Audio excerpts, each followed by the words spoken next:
Please, Mom, just sign here. Vanessa's voice was as sweet and as persuasive as it had been when she was a little girl begging me for candy money. But now, at 35, her hand pressed mine down on a pen as her husband, Sebastian, held my arm with a grip that ached to my bones. We were in a bank, surrounded by people going about their normal business, oblivious to the drama unfolding at our table. "It's just routine, Mom. A small transfer to get some paperwork sorted out." But I knew she was lying. I had seen the documents. It wasn't a small transfer. It was everything. My $50,000 in savings, all that was left after my husband Peter passed away 3 years ago. The bank's air conditioning hummed over our heads, but I felt a hot, sticky wave of panic. The fluorescent lights hurt my eyes, and the sound of the cash counting machines hammered in my temples. Vanessa smiled for the security cameras, as if we were a normal family doing normal business. Sebastian smiled too, but his fingers remained clamped on my arm like a vice. "Come on, Olivia," he whispered in my ear. "Don't make this harder than it has to be." His breath smelled of cigarettes and cold coffee. "Think of your granddaughter, Caroline. Think of everything we've done for you." Everything they had done for me. The irony burned in my throat. I was the one who had paid for Vanessa's college. I was the one who had given her the down payment for her house. I was the one who had covered Sebastian's debts when he lost his job last year, $20,000 they never paid back. And now they were here, trying to steal the last thing I had, my widow's pension, the money Peter and I had saved over 46 years of marriage. My hands trembled as I held the pen. The ink looked so black, so final on the white paper. One signature and it would all be over. One signature and I would be left with nothing. Vanessa leaned in closer, her sweet perfume mixing with the anxious scent on my skin. "Mom, trust me, it's for your own good. You can't manage this much money at your age." Her words were poisoned honey, each syllable calculated to disarm me. I looked around desperately. The young teller watched us from his window, but he seemed busy with other customers. An older woman waited in line, flipping through an insurance brochure. A man in a suit checked his phone. No one noticed what was happening. No one saw that I was being robbed in broad daylight, in public, with smiles and affectionate words. Sebastian squeezed my arm tighter, and a choked sob escaped my throat. "Shut up," he muttered through a smile. "We don't want to make a scene, do we?" His eyes were cold as ice, and for the first time, I realized this man was capable of anything. Vanessa, my own daughter, the child I had breastfed and raised, sat there and watched her husband hurt me without doing a thing to stop him. The wall clock read 3:15 in the afternoon, a regular Tuesday that had become the worst nightmare of my life. I remembered how I had gotten here. Vanessa had called me that morning, her voice filled with fake urgency. "Mom, we need to go to the bank. There are some papers you have to sign. It's important." She hadn't given me any details. She never gave me details, just orders disguised as pleas. The bank manager, an older man named Mr. Thompson, approached our table with a professional smile. "Everything all right here? Can I help with anything?" His presence gave me a spark of hope. This was my moment, my only chance. My heart hammered so hard I thought it would break through my chest. I quickly scribbled on a piece of paper on the table. "Help.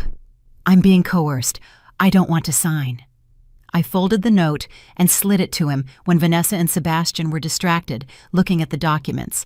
Mr. Thompson discreetly opened the note, and I saw his eyes widen. His professional expression transformed into one of controlled alarm. For a moment that felt like an eternity. Our eyes met, and in that instant I knew he understood perfectly. Without saying a word, he discreetly pressed a button under his desk. The silent alarm. My heart calmed for the first time all afternoon. Someone was going to help me. But to understand how I had reached this moment, I need to tell you the full story. I need you to understand who I was before I became this desperate woman in a bank, silently begging for help. My name is Olivia Anderson. I am 69 years old, and all my life I was the woman who always said yes, the woman who always gave, always helped, and always sacrificed for her family, especially for Vanessa. I remember the day she was born as if it were yesterday. It was a spring morning, and after 12 hours of labor, she finally came into the world, small, perfect, with the green eyes she inherited from her father. I held her in my arms and promised her she would never lack for anything, that she would always have my love, my support, and my protection. I kept that promise for 35 years, but now I realize I may have kept it too well. When Vanessa was 5, her father and I worked 2 jobs each to buy her the pink bicycle she wanted so badly for her birthday. It cost $200, a fortune for us back then, but it was worth it to see her smile. When she turned 15, she wanted to go to a summer camp that cost $1,500. I sold my grandmother's jewelry to pay for it. When she graduated from high school, she insisted on going to a private university. "Mom, it's my dream," she'd say with tears in her eyes. "I can't go to a state school. What will my friends think?" The tuition was $40,000 a year, $40,000 we didn't have. Her father and I took out a loan, using our house as collateral. I worked extra shifts at the hospital cafeteria for 4 years, cleaning tables late into the night, my feet swollen and my back aching, all so Vanessa could have her college degree. She graduated with honors in business administration, and I cried with pride at the ceremony. I thought I could finally rest, that I had fulfilled my duty as a mother, but Vanessa had other plans. At 25, she met Sebastian at a dive bar. He was handsome, I couldn't deny that, but there was something in his eyes I didn't like, a coldness, a calculation that put me on edge. When he introduced himself, the first thing he did was ask if the house was paid off, not, "It's nice to meet you, ma'am." No, just a question about money. I should have seen that as a red flag. Their wedding cost $50,000. "Mom, I'm only getting married once," Vanessa pleaded. "I want it to be perfect." I wanted to object, to tell her we didn't have that kind of money, that her father had just been diagnosed with diabetes, and we needed to save for his medication. But I saw her so happy, so excited that I couldn't say no. We took out another loan. The wedding was beautiful, I have to admit. Vanessa looked radiant in her white lace dress, like a storybook princess. Sebastian smiled, but I noticed his eyes were constantly scanning the wealthier guests, calculating and evaluating. After their honeymoon in Europe, another $5,000 expense we had to cover because they couldn't possibly go without a honeymoon, Vanessa and Sebastian moved into a small apartment. For 6 months, I thought they had finally grown up, that they would stand on their own 2 feet. But then the calls started. "Mom, the refrigerator broke." "Mom, the car needs repairs." "Mom, Sebastian lost his job and we can't pay rent." It was always an emergency, always urgent, and I always said yes. $500 here, $1,000 there. Small amounts that, when added up, represented my financial peace of mind. 2 years into their marriage, Vanessa announced they wanted to buy a house. "It's an investment, Mom, a step toward the future." The house cost $200,000, and they needed $40,000 for the down payment. They had no savings, of course. Their credit was bad, of course. "Could you help us, Mom? Just with the down payment. I promise we'll pay you back every penny." That was the biggest promise Vanessa ever made me, and also the biggest lie. I withdrew $40,000 from the retirement fund I had been building for 20 years. Every dollar represented extra hours worked, meals I didn't buy, clothes I didn't allow myself, vacations I never took, but I gave it to them. I sat in the bank that day, signing the early withdrawal papers with trembling hands as the bank officer explained the penalties I'd have to pay. A 10% penalty, $4,000 I'd lose just for taking out my own money early. "Are you sure about this, ma'am?" the employee asked with genuine concern. "Once you withdraw these funds, there's no turning back." I told him I was sure. It was for my daughter. It was for her future. It was for giving her the stability I never had. I signed the papers and walked to Vanessa's house with the check in my hand, feeling like a hero. I was going to save the day. I was going to make my daughter's American dream possible. Vanessa cried when I handed her the check. Tears of happiness, I thought. "You're the best mom in the world," she said, hugging me tight. "I don't know how to thank you for this. I promise, Mom, I promise I'll pay you back every last cent, with interest." Sebastian seemed emotional too, though his hug felt cold and calculated. "Thanks, Ma," he said. "This means a lot to us." They moved into the house 3 months later. It was beautiful, I have to admit. 2 stories, 4 bedrooms, a large backyard with space for a pool. Vanessa invited me to the housewarming, and I walked through every room with pride.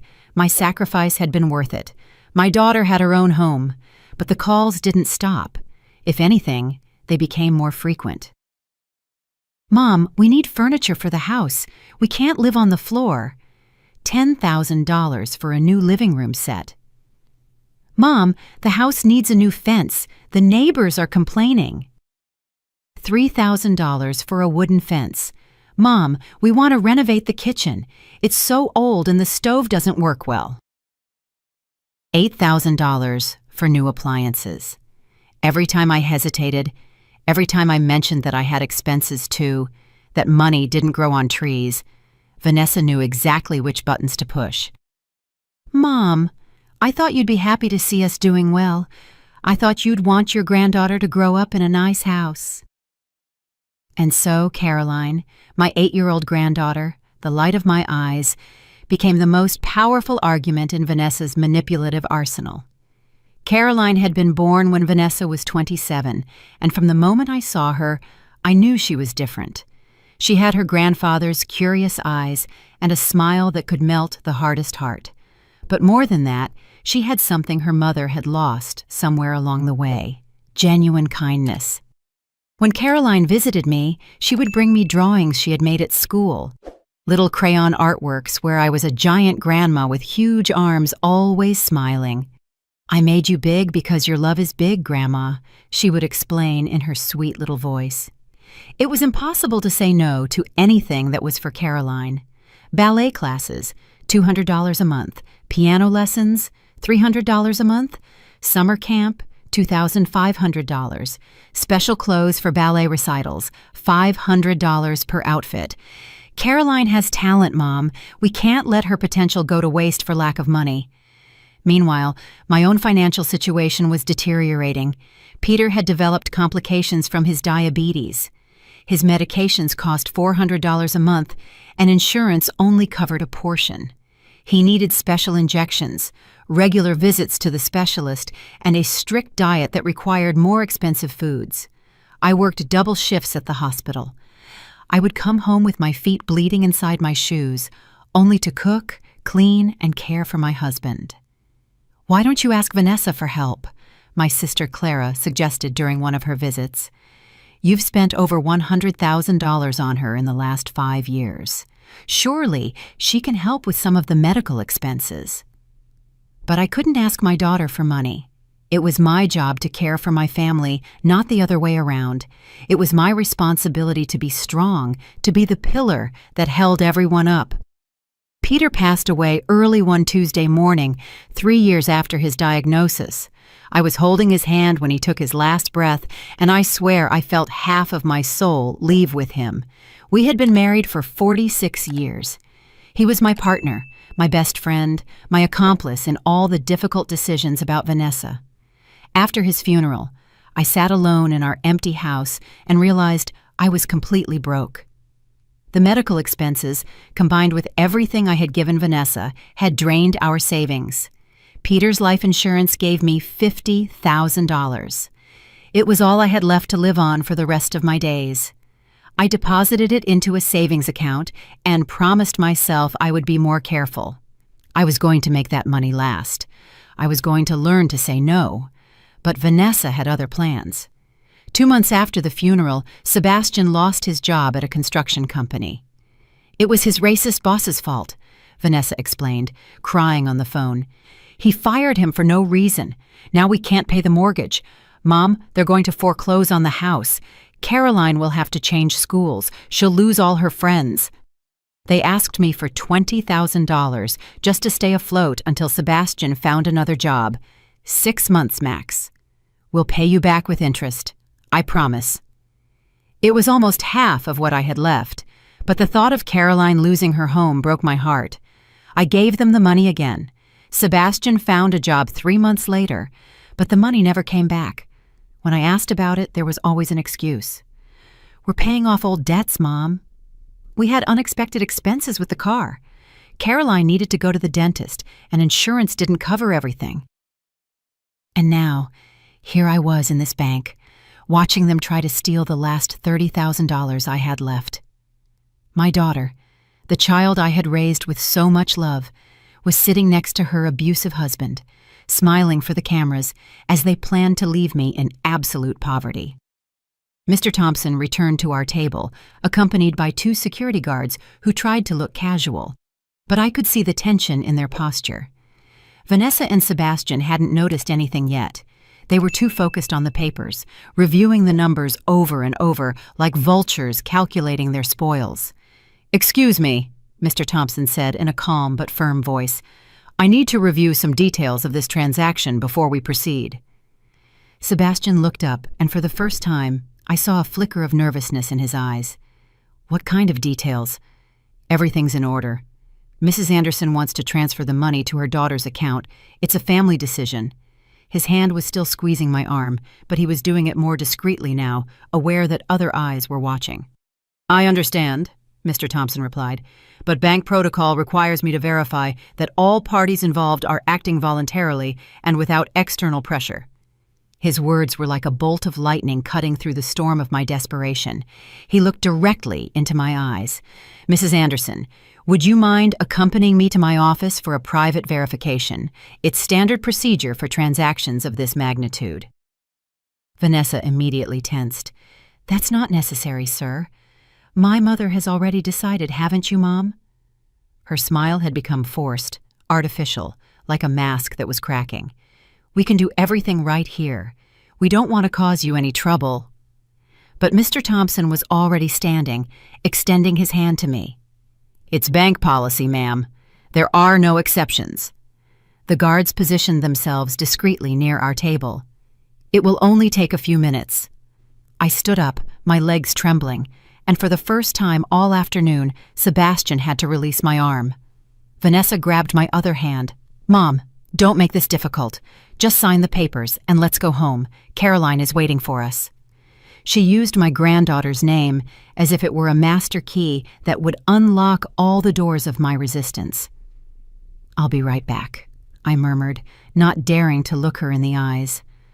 I knew if I saw her face, if I saw that innocent little girl expression she had perfected over the years, I might waver. I might give in one more time. Mr. Thompson's office was small but cozy, with pictures of his family on his desk and a little cactus in the window. He sat across from me and closed the door. "Mrs. Anderson," he said gently, "tell me what's really going on." And then, like a dam that finally breaks, it all came out. I told him about the years of manipulation, about the money I had given without getting anything back, about the broken promises and the lies wrapped in pretty paper.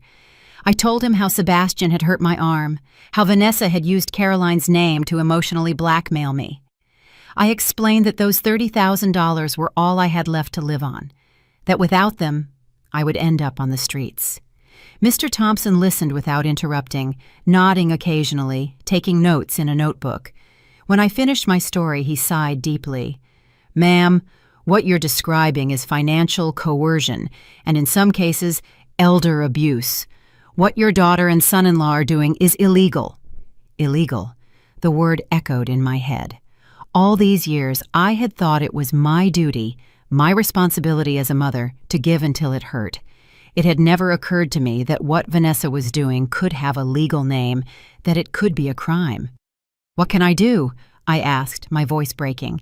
"She's my daughter. I don't want to get her in trouble, but I can't go on like this. I don't have anything left to give." Mr. Thompson leaned forward. "First, we're going to cancel this transaction. Second, I'm going to document everything you've told me. Third, I'm going to give you information on legal and protective resources for seniors." He paused. "But ma'am, the most important decision is yours to make. Are you ready to say no? Are you ready to set boundaries, even if it means your daughter gets angry?" That question hit me like a punch to the gut. Was I ready?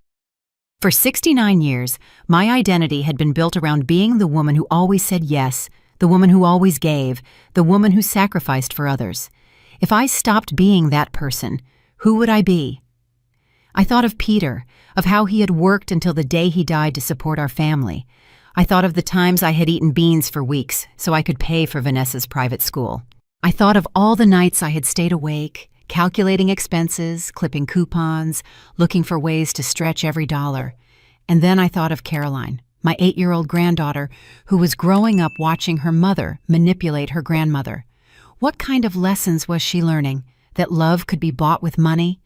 That it was okay to hurt those who love you if you get what you want? That older people were resources to be exploited until they were exhausted? Yes, I said finally, and my voice sounded stronger than I had expected. I'm ready. Mr. Thompson smiled and began to write. All right, we're going to start by putting an alert on all your accounts. No one will be able to make transactions without your physical presence and an additional identity verification. I'm also going to give you the number for a hotline to report elder abuse. As he worked, I looked out his office window. I could see Vanessa and Sebastian in the waiting area. She was pacing back and forth, talking on the phone with agitated gestures. He remained seated, but I could see the tension in his shoulders, the way he was drumming his fingers on the table. They knew something had gone wrong. They knew their plan was falling apart. For the first time in years, I didn't feel guilty about disappointing them. Instead, I felt something I hadn't experienced in a long time: control, power, the ability to make my own decisions without someone else telling me what to do or how to feel about it. Mr. Thompson finished writing and handed me several papers. This is a copy of our incident report. This is the number for the helpline. And this, he handed me a small card, is my direct extension. If they pressure or threaten you again, call me immediately. I took the papers with hands that no longer trembled. What do I do now? How do I explain to them that I'm not going to sign? Tell them the truth, Mr. Thompson replied. That you've decided to keep your money for your own living expenses. You don't have to justify anything else. It's your money, ma'am. You worked for it, you saved it, and you have every right to keep it for yourself. I took a deep breath. It was time to face my daughter. It was time to become a person who could say no. It was time to start living for myself, even if it meant breaking a lifelong pattern. We walked out of the office together. Vanessa immediately approached, her face a mix of anxiety and contained anger. What took so long, Mom? We're going to be late. I looked at my daughter, this 35-year-old woman who had built her entire life on my inability to deny her anything. And for the first time in decades, I said the words that would change everything. I'm not going to sign, Vanessa. I'm not transferring my money. The silence that followed was deafening. Vanessa looked at me as if I had just slapped her, her green eyes shining with a mix of shock and fury I had never seen before. Sebastian got up from his chair so abruptly he almost knocked it over, his fists clenched at his sides. What do you mean you're not going to sign? Vanessa asked in a trembling voice, trying to maintain a fake smile for the bank cameras. Mom, we already talked about this. It's just a temporary transfer. It's not temporary, Vanessa, I replied in a voice I didn't recognize as my own. It was firm, decisive, like that of a woman who had finally found her backbone after years of letting others bend it to their will. And it's not a transfer. It's my retirement money, and I'm keeping it. Sebastian took a step closer, but the security guards immediately moved as well, positioning themselves between us. Olivia, he said in that soft voice he used when he wanted to manipulate me, don't be ridiculous. What are you going to do with all that money? You don't have any big expenses. We can invest it better, make it grow for the whole family. For the whole family? I repeated, and a bitter laugh escaped my throat. Like when you invested the $40,000 for your house down payment, or when you invested the $20,000 I gave you when you lost your job. Tell me, Sebastian, how much of that have you paid back? I saw his mask of fake concern crack. His eyes hardened, revealing the calculating coldness that had always been there, but that I had been too blind to see. Those were gifts, he muttered between gritted teeth. You said they were gifts. I never said that, I retorted, and the words came out of me like boiling water finally finding a crack in the pot. You promised you would pay me back. You promised it was temporary. You promised a lot of things you never fulfilled. Vanessa started to cry, but these weren't the genuine tears of pain I had seen when she was a child and scraped her knee. These were calculated tears, performance tears, tears designed to break my resolve. Mom, I can't believe you're doing this to me. After everything we've shared, after all the love we've given each other. Love? The word shot out of my mouth like a bullet. You call threatening me love? You call it love when your husband hurts my arm? You call it love when you trick me into coming here to steal everything I have? People in the bank started to turn their heads. An older woman waiting in line watched us with concern. A young man in a suit had stopped checking his phone and was staring openly. Vanessa realized the attention we were attracting and lowered her voice, but the intensity of her desperation only increased. "Okay," she whispered, wiping away her tears with the back of her hand. "Don't transfer everything. Just half. $10,000 is all we need to get out of this jam." "What jam, Vanessa?" I asked, and I could see the question took her by surprise. "Sebastian has a job. You have a house. What exactly is the emergency that requires my retirement money?" She was silent for a moment, and in that silence, I saw the truth I had been avoiding for years. There was no emergency, no real crisis. There were just two adults who had built their lifestyle around my inability to say no. They had spent more than they earned because they knew Mom would always be there to make up the difference. "Vanessa," I continued, "you are 35 years old. Your husband is 38. You both have college degrees that I paid for. You both have jobs. It's time for you to learn to live on your own income." "What about Caroline?" Sebastian asked, playing his strongest card. "What about your granddaughter? Are you going to let her suffer because her grandmother became selfish?" That word, selfish, hit me like a slap. All my life I had feared being selfish. I had sacrificed my wants, my needs, my dreams, also I wouldn't be selfish. But now, standing in that bank with my last $30,000 about to be stolen, I realized something fundamental. It wasn't selfish to take care of myself. It was survival. "Caroline is not going to suffer," I said firmly. "You can continue to provide for her with your own income, just like millions of responsible parents do all over the world. What you can't do is use my love for my granddaughter to manipulate me." Mr. Thompson cleared his throat. "Mrs. Wilson, Mr. Wilson, you need to leave. Mrs. Anderson has made it very clear that she does not wish to proceed with this transaction, and continuing to pressure her constitutes harassment." "She's my mom," Vanessa snapped. "I have a right to talk to my mom." "Not when you're intimidating her on bank property," Mr. Thompson replied with authority. "The guards will escort you out." Vanessa looked at me with an expression I had never seen before. It wasn't sadness. It wasn't disappointment. It was pure, crystallized hatred, forged after years of hidden resentment. "Fine, Mom," she said in a voice as cold as ice. "If that's what you want. But don't come crying when you're all alone in that empty house, with no one to visit you, with no one to care about you. And don't call when you need help," Sebastian added. "Don't call when you're sick or when you can't manage the stairs. We're not your personal health insurance." Their words were designed to scare me, to make me imagine a lonely, unprotected future. And they worked, partially. I felt a chill of fear run down my spine. What if I really did get sick? What if I did need help? What if this decision to keep my money cost me my family? But then I remembered something Peter had told me shortly before he passed away. We were sitting in the living room watching a television show about scams targeting seniors, and he had commented, "Olivia, fear is the most powerful tool manipulators have. They make you imagine all the horrors that could happen to you if you don't do what they want. But the truth is, most of those things never happen. And if they do, you face them when they come, not before." "I understand," I said to Vanessa, and my voice sounded calmer than I felt inside. "If that's your decision, I accept it. But I'm not going to change mine out of fear of what might happen in the future. The security guards moved closer. "Folks, it's time to go," one of them said with professional firmness. Vanessa snatched up her purse with sharp, angry movements. "This isn't over, Mom. We'll talk about this at home when you don't have these strangers filling your head with ridiculous ideas."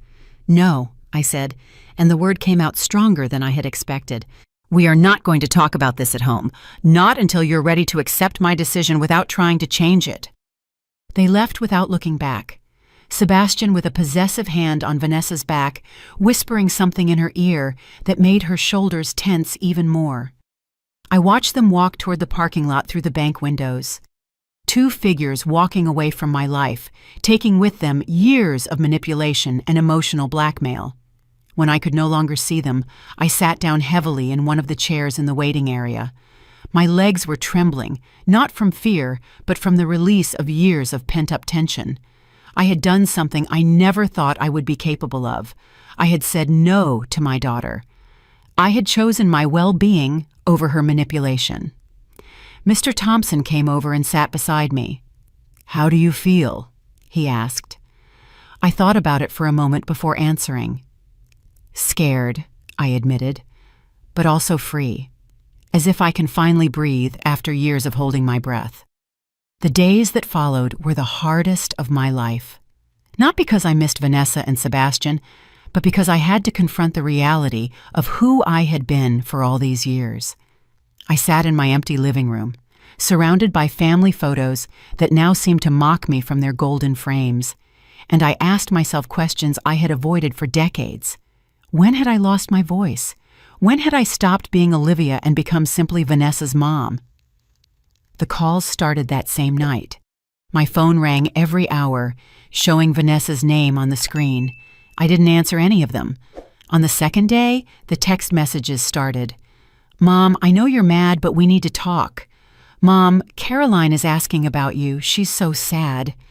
Mom, Sebastian says he's sorry if he hurt you." It wasn't his intention. Each message was a new needle of guilt trying to pierce the armor of determination I had built. On the third day, they showed up at my door. I saw them through the living room window's curtains. Vanessa, in a yellow dress I knew was my favorite color, Sebastian with his best fake smile, and Caroline holding hands between them. My granddaughter was carrying a drawing, probably another of her portraits of the giant grandma with huge arms. My heart ached to see her, but I didn't open the door. Vanessa rang the doorbell for 10 minutes straight, then started knocking. "Mom, I know you're in there. Your car is in the driveway, please. We just want to talk." Her voice grew more desperate with each plea. "Caroline misses you. Look, she made you a drawing." I heard my granddaughter's small voice. "Why won't Grandma open the door, Mommy? Did I do something wrong?" The sound of that innocent question nearly broke me. I almost ran to open the door. I almost fell back into the familiar pattern of giving in to emotional manipulation. But I remembered Mr. Thompson's words. Fear and guilt are the most powerful tools of manipulators. I backed away from the window and retreated to my bedroom, where I couldn't hear them. I put on some classical music on the small radio Peter had given me for our 30th anniversary and tried to block out the sound of their voices. After an hour, they finally left. That night, my younger sister Clara called me. "Olivia, Vanessa told me what happened at the bank. She says you've become paranoid, that you think they want to steal from you." Her voice had that condescending tone she used when she thought someone was being irrational. "She says they just wanted to help you invest your money better." "Is that what she told you?" I asked, and I could hear the bitterness in my own voice. "Did she also tell you her husband hurt my arm? Did she tell you I had to pass a secret note to the bank manager asking for help?" Clara was silent for a moment. "He really hurt you?" "He really hurt me." And Vanessa saw it and did nothing to stop him. The words came easier now, as if each time I said them, they became more real, more valid. "Clara, they've taken over $100,000 from me in the last 10 years. They've never paid back a single cent, and now they wanted the last $30,000 I have left." "But Olivia," Clara said gently, "she's your daughter. Families help each other out." "Families do help each other out," I agreed. But this wasn't help. This was exploitation. There's a difference between helping out occasionally and being treated like a personal ATM. After hanging up with my sister, I realized that even the people who loved me didn't fully understand what I had been through. They had seen the money transfers, but they hadn't seen the emotional manipulation. They had seen the generous gifts, but they hadn't seen the veiled threats when I hesitated. It was impossible to explain years of subtle abuse to someone who had only seen the surface. On the fourth day, Caroline showed up at my door alone. My heart stopped when I saw her through the window in her school uniform and with her pink backpack, standing on my porch as if nothing had changed. This time I did open the door because I knew an 8-year-old girl wasn't responsible for her parents' manipulations. "Hi, Grandma," she said with that smile that could light up entire cities. "Mommy says you're mad at us, but I didn't do anything wrong, did I?" I knelt down to her level, swallowing the tears that threatened to fall. "No, my love, you didn't do anything wrong. Grandma isn't mad at you." "Then why haven't you come to visit? Why don't you answer the phone when Mommy calls from home?" Her green eyes, so much like Vanessa's, but filled with genuine innocence, watched me with confusion. "Caroline," I said, choosing my words carefully. "Sometimes adults have problems they need to work out, but that doesn't mean Grandma doesn't love you. I will always love you no matter what. Can I come in? I made you a new drawing." She held up a sheet of paper she had been holding against her chest. I let her in and we sat in the living room while she explained her drawing. It was like all the others. I was a giant figure with huge arms, but this time something was different. Instead of smiling, the grandma in the drawing looked sad. "Why is Grandma sad in your drawing?" I asked her. "Because Mommy says you're sad. She says some bad men at the bank told you things that confused you." Caroline looked at me with those serious eyes that seemed too old for her face. "Is it true there are bad men, Grandma?" I realized Vanessa had already begun to construct her version of events, painting me as a confused victim manipulated by strangers. It was clever, I had to admit. By telling this version to Caroline, she not only controlled the narrative, but also prepared the ground for future manipulation attempts. "There are no bad men, Caroline," I said firmly. "The men at the bank are good. They helped me when I needed help." "But then why does Mommy say—" "Sometimes," I interrupted gently, "adults see the same things differently. Like when you and your friend look at a cloud and you say it looks like a cat, but she says it looks like a dog. You're both seeing the same cloud, but you interpret it differently." Caroline nodded solemnly, as if that explanation made perfect sense. We spent an hour coloring together, and for a moment, I could pretend that nothing had changed. But when it was time for her to go, because I knew Vanessa would come to pick her up soon, Caroline asked me a question that broke my heart. "Grandma, you're not going to give me money for my ballet classes anymore?" There it was. Even at 8 years old, Caroline had already learned to associate my love with my money. She had already internalized the lesson Vanessa had taught her, that Grandma was valuable for what she could give, not for who she was. "Caroline," I said, kneeling down to her level again, "do you love me because I give you money, or do you love me because I'm your grandma?" She looked confused by the question. "I love you because you're my grandma, but money is good too. Mommy says that's why you're the best grandma in the world, because you always help us when we need things." In that moment, I understood the deepest damage I had caused with my years of limitless generosity. I had not only allowed Vanessa to become financially dependent and emotionally manipulative, I had also taught my granddaughter that love was expressed through money, that family relationships had a transactional component. "Caroline," I said, "I want you to know something very important. I love you for who you are, not for what I can give you, and true love cannot be bought with money. Do you understand?" She nodded, but I could see in her eyes that the answer was more automatic than genuine. She was too young to fully grasp the concept, especially when her whole life's experience had taught her the opposite. When Vanessa arrived to pick up Caroline, she didn't get out of the car. She just honked from the driveway, as if I were a stranger watching her child. Caroline ran to the car, waved goodbye, and disappeared behind the vehicle's tinted windows. That night, sitting alone in my living room, I realized I had lost more than my money over the years. I had lost my identity, my voice, and my ability to have authentic relationships. But I also realized something else. For the first time in decades, I had the opportunity to reclaim all of it, all. A week after the incident at the bank, when I had already begun to get used to the strange silence of my house without Vanessa's constant calls, I had an unexpected visitor. It was a Sunday afternoon, and I was watering the garden plants that Peter had tended with so much love when I heard the doorbell.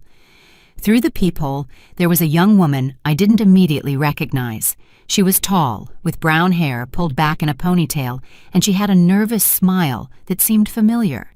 When I opened the door, I realized it was Caroline, but not the 8-year-old Caroline who had visited a few days earlier.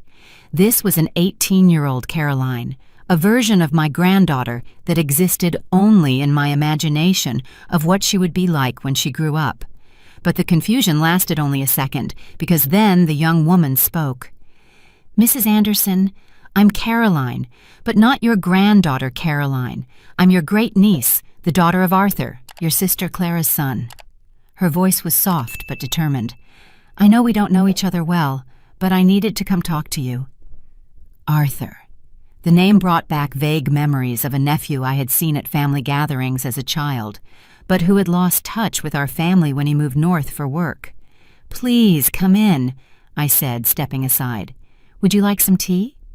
We sat in the living room, and this other Caroline explained why she had come. "My dad told me what happened at the bank. Aunt Clara told him the whole story, and he asked me to come talk to you." She paused as if she were choosing her words carefully. "You see, Mrs. Anderson, I went through something very similar with my own mother."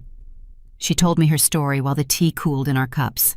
Her mother, Arthur's ex-wife, had developed a gambling addiction after the divorce. For years, she had manipulated Caroline into giving her money from her part-time jobs, money from her college savings. She had even forged Caroline's signature on several student loans. "It was always an emergency," Caroline explained. "It was always the last time. She always promised she would pay me back, that she just needed a little more time." "And what did you do?" I asked, though I already suspected the answer. "At first, nothing. She was my mother. I was supposed to love her unconditionally, right? Good daughters were supposed to help their mothers." Her voice had a bitter edge that I recognized immediately. But then I realized it wasn't love she was asking for. It was survival, her survival at the expense of mine. She told me how she had had to cut off all contact with her mother for 2 years, how she had to learn to ignore the desperate calls, the guilt-tripping messages, the suicide threats that turned out to be empty manipulations. "It was the hardest thing I've ever done in my life," she admitted, "but it was also what saved me." "And now?" I asked. "How is your relationship with her?" "Better," Caroline replied with a small but genuine smile. "But only because I set firm boundaries and refused to move them. We have a relationship now, but it's an honest relationship. She knows she can't ask me for money. She knows if she lies or manipulates, I'll disappear again. And surprisingly, when we took money out of the equation, we discovered that there was real love underneath all the dysfunction. Her words gave me something I hadn't felt since the bank incident: hope." "Do you think it's possible?" I asked. "Do you think Vanessa and I could have a real relationship someday?" "I don't know," Caroline answered honestly. "It depends on whether she's willing to change. But what I do know is that you have to be willing to maintain your boundaries no matter how much it hurts." She told me about a support group that met at the downtown library every Tuesday night. "It's for people who have experienced financial abuse from family members," she explained. "At first, I thought it was ridiculous. I didn't see myself as a victim of abuse. But when I went, I realized there were dozens of people just like us, parents, grandparents, siblings, all of whom had been manipulated by family members who knew exactly which buttons to push." Before she left, Caroline gave me a long, warm hug. "Mrs. Anderson, what you did at that bank was incredibly brave. Don't let anyone make you feel guilty for taking care of yourself." That week flew by. For the first time in years, I started doing things just for me. I read books I had wanted to read for decades but had never had time for. I walked in the park where Peter and I used to stroll on Sunday mornings. I cooked meals that I liked, not the ones I knew Vanessa liked when she came to visit. On Tuesday night, I decided to go to the support group. The library was quiet, and in a small room in the back, I found 12 people sitting in a circle. There were men and women of all ages, but most were over 50. The facilitator, a woman named Sandra, greeted me warmly and told me to introduce myself only if I felt comfortable doing so. I listened to story after story that resonated with mine. A 70-year-old woman whose son had stolen $100,000 by forging checks. A 60-year-old man who had mortgaged his house 3 times to cover his brother's gambling debts. A woman my age whose daughter had convinced her to put the house in her name, only to discover later that she had sold it without telling her. When it was my turn to speak, the words came out like a river finally finding the sea. I told them about Vanessa, about the years of manipulation, about the incident at the bank. I expected judgment. I expected them to tell me I had been foolish or naive. Instead, I found understanding. I found validation. I found people who had lived through the exact same thing. Financial abuse by family members is one of the hardest types of abuse to recognize, Sandra explained after I finished, because it's wrapped in love, in family obligation, in guilt. The abusers know exactly what to say to make us feel like we're the ones being unreasonable. A woman named Eleanor, who had been in the group for 2 years, gave me the most valuable advice.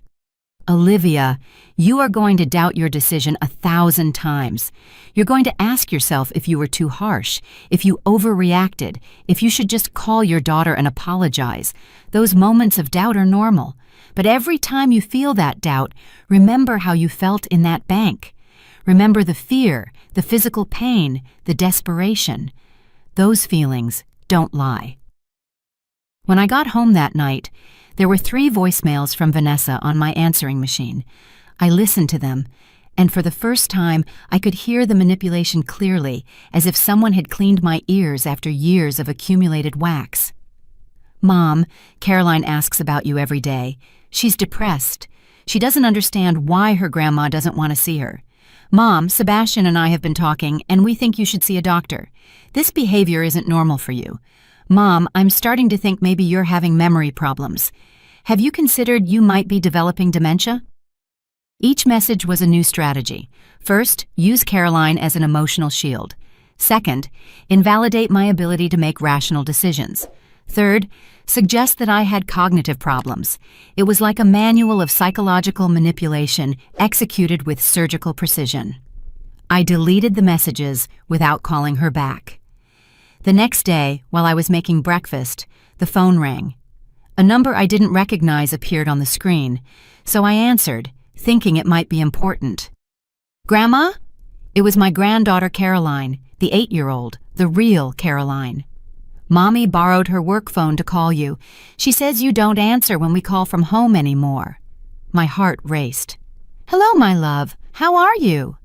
I'm good, but I miss you a lot. When are you going to come visit us? When are we going to go to the park together like we used to? Her small voice was filled with genuine sadness, and I felt my resolve begin to waver. Caroline, I said, choosing my words carefully. Grandma loves you very much, but right now, your mom and I have some grown-up problems that we need to work out. But are you going to work out the problems soon? Because my birthday is in 2 months, and I wanted to ask you for something special. There it was again. Even in a seemingly innocent conversation, the expectation that Grandma would give money for something special appeared. What did you want to ask me for, my love? I wanted to ask if you can help me buy a new dress for my ballet recital. Mommy says it costs $200 and they don't have the money this month. And there was the real reason for the call. Vanessa had used her own 8-year-old daughter as a go-between to solicit money. She had sent this innocent child to do the dirty work she could no longer do directly. In that moment, sitting in my kitchen with the phone in my hand, I understood that this war had just begun. Caroline, I said to my granddaughter with a broken heart, but a firm voice. Let me talk to your mom. There was a silence, and then I heard Vanessa's voice in the background saying, "Give the phone to Mommy, my love." When Vanessa got on the phone, her voice was different. It wasn't the hysterical desperation of the previous days. It was calculated, cold, as if she had had time to plan exactly what to say. "Hello, Mom. Caroline wanted to call you because she misses you so much. She's been so sad since you decided to cut us out of your life." Each word was loaded with veiled accusation. I hope you understand that an 8-year-old doesn't grasp why her grandma suddenly doesn't want to see her. "Vanessa," I interrupted, "you know perfectly well that I haven't cut Caroline out of my life. I've set boundaries with you and with Sebastian. Caroline can visit me whenever she wants, but you are not going to use my love for her to manipulate me." "Manipulate you?" Her voice rose an octave, feigning indignation. "Mom, Caroline needs a dress for her recital. It's a normal thing any grandma would want to do for her granddaughter. I don't understand when helping your own family became manipulation." "It became manipulation," I replied with a clarity that surprised me. "When you started using your 8-year-old daughter as a messenger to ask for money after I clearly told you I wasn't going to continue funding your lifestyle." There was a long silence on the other end of the line. When Vanessa spoke again, her mask of a worried mother finally fell. "You know what, Mom? You're right." "Yes. I told Carolyn to ask you for money for the dress, and you know why? Because you have always been the grandma who gives gifts. You've always been the one who makes special things possible. And now, out of nowhere, you've decided you don't want to be that person anymore. How am I supposed to explain that to a child?" "You explain to her," I said, feeling a new strength coursing through my veins, "that grandmas can love without giving money. You explain that healthy families don't condition their love on financial transactions. You explain that you, her parents, are responsible for covering her needs." "Her needs?" Vanessa laughed, but it was a bitter laugh, full of resentment. "Mom, we live paycheck to paycheck. Sebastian earns enough to cover the basics, but the extra things, the things that make Caroline's childhood special, have always depended on you, and you knew it. You liked being the hero, the savior, the one who made dreams possible." Her words hit me like a slap because there was some truth in them. For years, I had found my purpose, my self-worth, in solving their financial problems. I had felt proud when Vanessa introduced me to her friends, saying, "My mom is always there for us." I had enjoyed being seen as generous, as successful, as the matriarch who could solve any crisis with a check. "You're right," I admitted, and I could feel Vanessa's surprise at my answer. "I liked being the hero. I liked feeling like I was needed, that I was valuable to you." "But Vanessa, do you realize what that did to both of us? It turned you into someone who can't solve her own problems without begging for money, and it turned me into someone who didn't feel loved unless I was giving." "Don't say that," Vanessa murmured, but there was less conviction in her voice. "It's the truth, my daughter, and the worst part is, we're teaching the same thing to Caroline. She's growing up thinking that family love comes with a price, that relationships are maintained through financial transactions." There was another silence, and then Vanessa said something that broke my heart. "So what am I supposed to do now, Mom? How am I going to pay for the dress? How am I going to explain to Caroline that she can't be in the recital because we don't have the money?" For the first time in our conversation, I heard genuine vulnerability in her voice. It wasn't manipulation.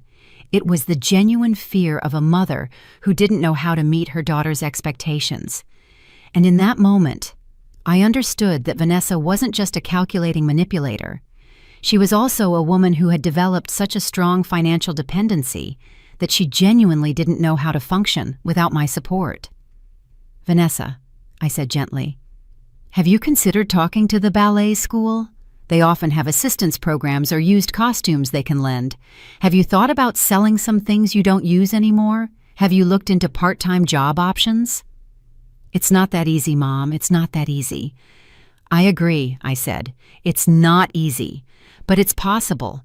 Millions of families solve these kinds of problems every day without asking their aging parents for money." But you're not just any aging parent, Vanessa protested.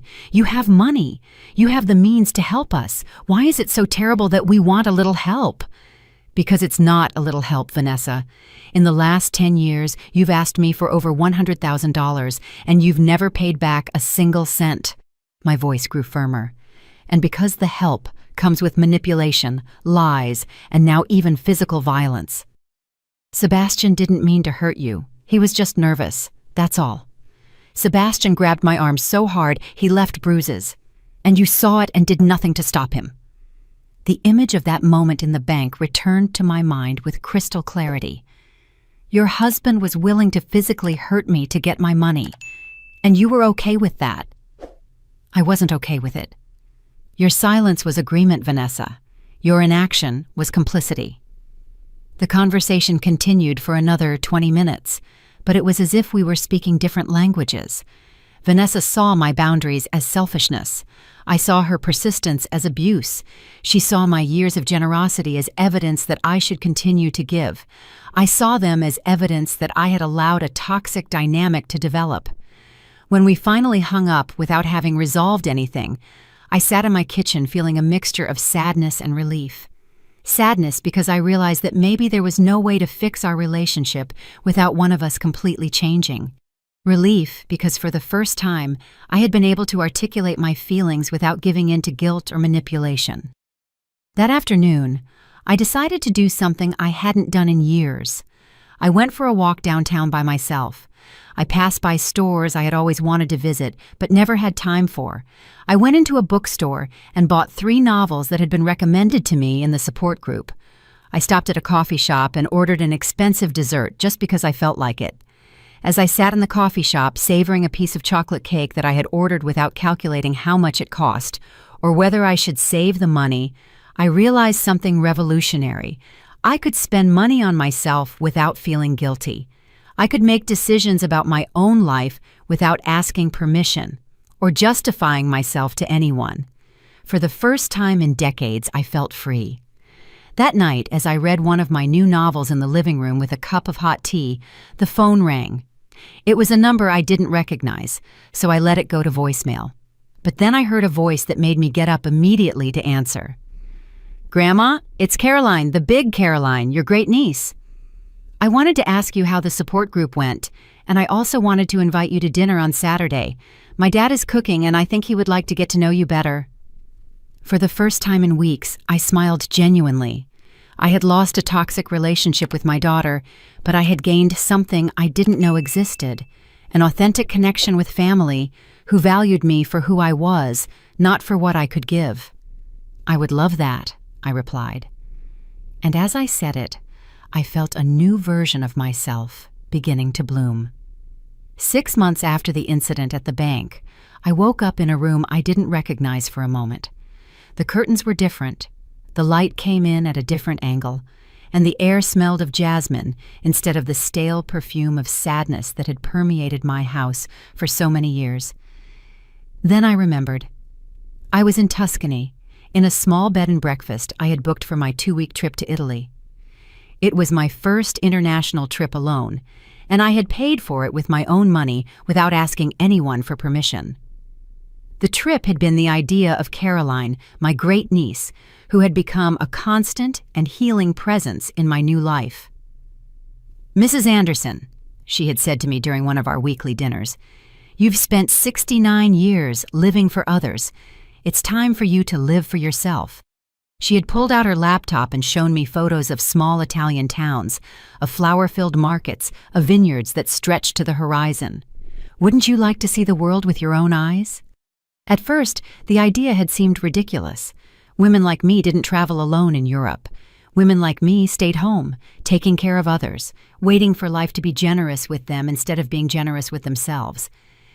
But then I remembered something I had learned in the support group. Limiting beliefs are chains we put on ourselves. So, I booked the trip. I got a passport for the first time in my life. I bought new luggage and comfortable walking clothes.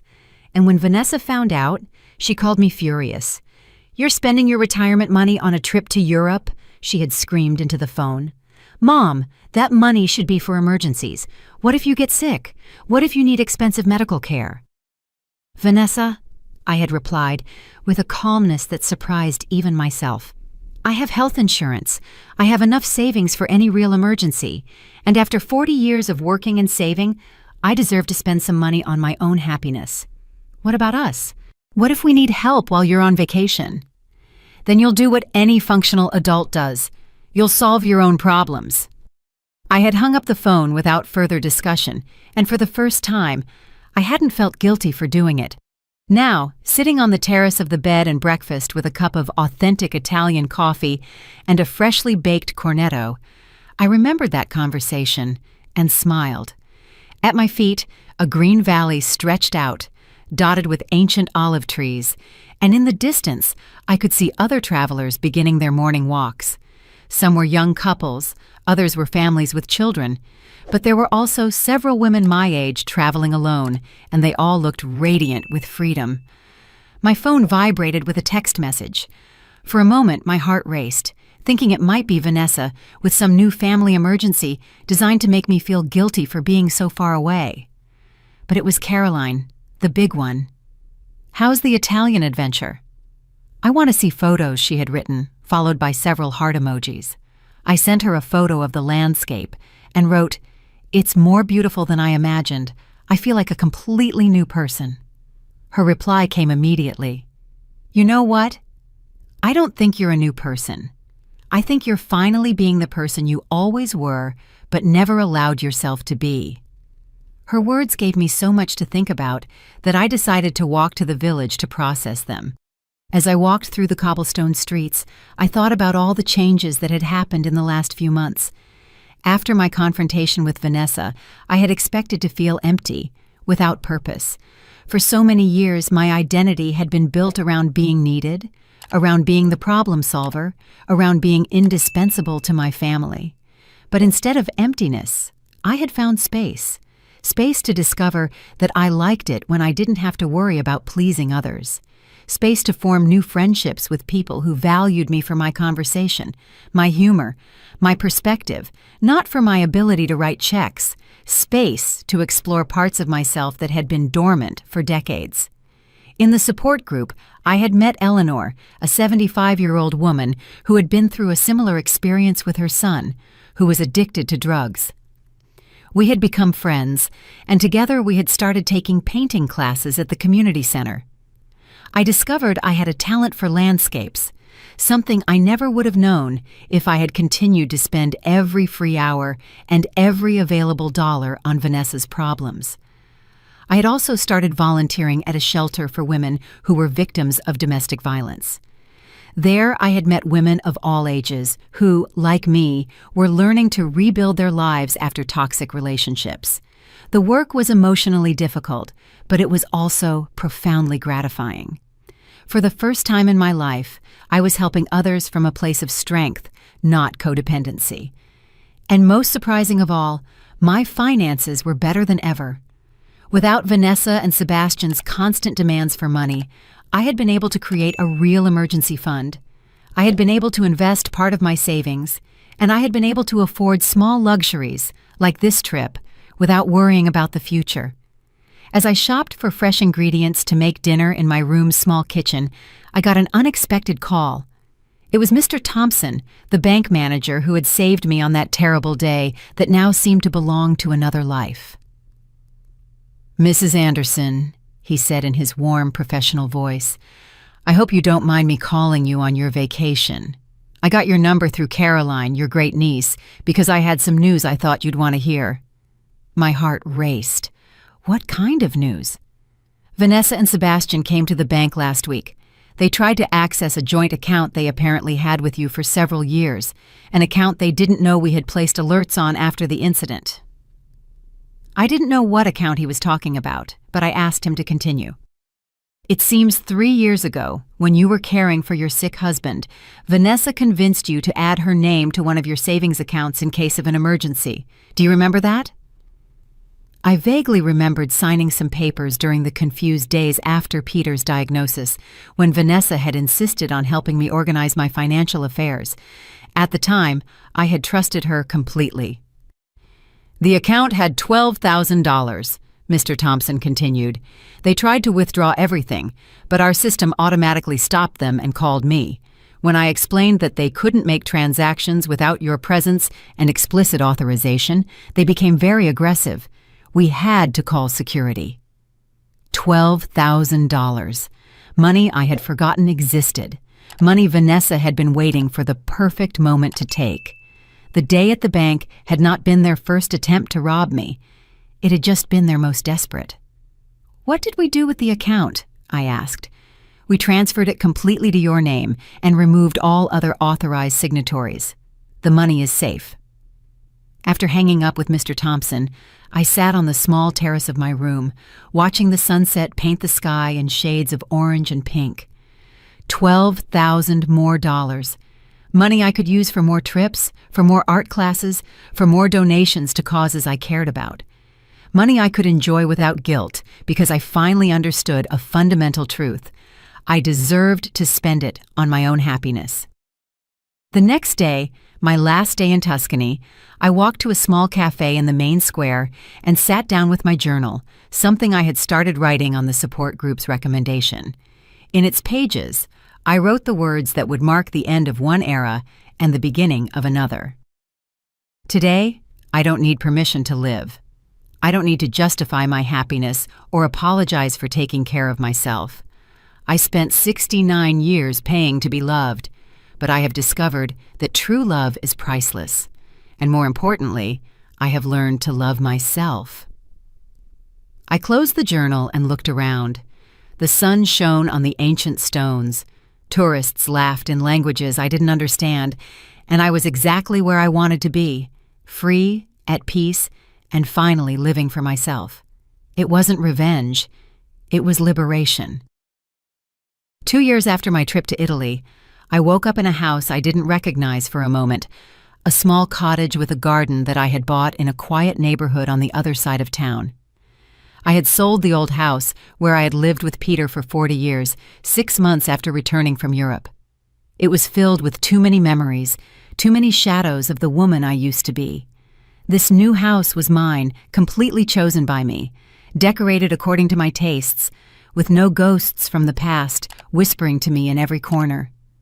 It was a Saturday morning, and I was making coffee in my small kitchen when I heard the doorbell. Through the window, I saw a familiar figure standing on my porch. Caroline. But not the 10-year-old Caroline who lived in my memories, but a taller, thinner version who had clearly grown a lot in these 2 years. My granddaughter was now 11, and seeing her there alone made my heart skip a beat. I opened the door slowly. "Hi, Grandma," she said in a voice that sounded more mature than I remembered. "Can I come in? I have something important to tell you." I let her in, trying to control the mix of joy and anxiety I felt. "How did you find me, my love? Do your parents know you're here?" "Aunt Clara gave me your address," Carolyn replied, sitting on my new sofa as if she had been visiting all her life. "And no, Mommy doesn't know I'm here. I told her I was going to my friend Maria's house." She looked different, taller, of course, but there was also something in her eyes that hadn't been there before. A seriousness, a determination that reminded me painfully of myself in recent years. "Caroline," I said, sitting across from her, "tell me what's going on." "Grandma, I need to ask you something, and I want you to tell me the truth." Her green eyes looked at me with an intensity that surprised me. "Is it true that Mommy and Daddy tried to steal money from you at the bank?" The question hit me like a punch to the gut. For 2 years I had waited for this moment. I had mentally rehearsed what I would say to her if she ever asked me about what had happened. But now that she was here, sitting in front of me with that direct gaze, all my carefully prepared words vanished. "Who told you that?" I asked, buying time. "No one told me directly," Caroline replied, "but I've been listening. For 2 years, I've been listening to the fights, the phone conversations, the comments they think I don't understand." She paused. "And I also found some of the letters you wrote me. Mommy had hidden them in her closet." My letters. I had written them religiously for 2 years, one every month, explaining in simple words that I loved her, that the problems between the adults were not her fault. I never knew if Vanessa had given them to her. "What did the letters say, Caroline?" They said you loved me. They said it wasn't my fault we didn't see each other. They said you hoped that someday we could be together again." Her voice broke slightly. "Why did Mommy lie to me? Why did she tell me you didn't care about our family anymore?" I took a deep breath. It was the moment of truth, the moment I had been both fearing and waiting for. "Caroline, your mom and I had some very serious problems about money, adult problems that were very difficult to solve." "But is it true they tried to take all your money?" She looked me in the eyes, and I made a decision. Caroline was 11, but she had lived in the middle of this situation her whole life. She deserved an honest answer, age-appropriate, but honest. "Yes, my love, it's true." She nodded slowly, as if that confirmation had given her the last piece of a puzzle she had been putting together for years. "That's why you don't live in the old house anymore. That's why you don't give us money for special things anymore. That's why Mommy always gets sad and angry when someone mentions your name." "How do you feel knowing this?" I asked gently. Caroline thought for a moment. "Confused," she finally admitted. "Because I love Mommy and Daddy, but I also know what they did was wrong. And it makes me sad that you've been all alone this whole time." "I haven't been alone, Caroline," I said, and it was true. I've been learning to take care of myself, and I've made new friends. In fact, I've been happier in these last 2 years than I had been in a long time. I told her about my painting classes, about the volunteer work, about my new friendships.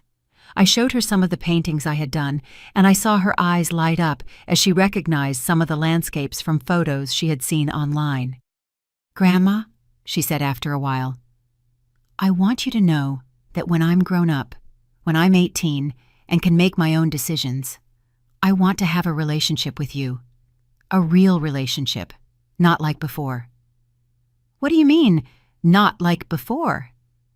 "Before, when I came to visit, there was always something weird, like Mommy wanted me to ask you for things, or like the visits had a purpose I didn't understand." Caroline spoke with a wisdom that broke my heart. "I want to visit you just because I like being with you. I want to get to know the real you, not just the grandma who gives gifts." We hugged for a long time, and in that hug, I felt something I hadn't felt in years, genuine hope for the future of our relationship.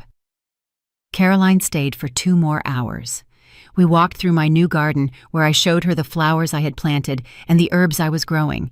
We made cookies together, and as we mixed the dough, she told me about school, about her new interests, about the books she was reading.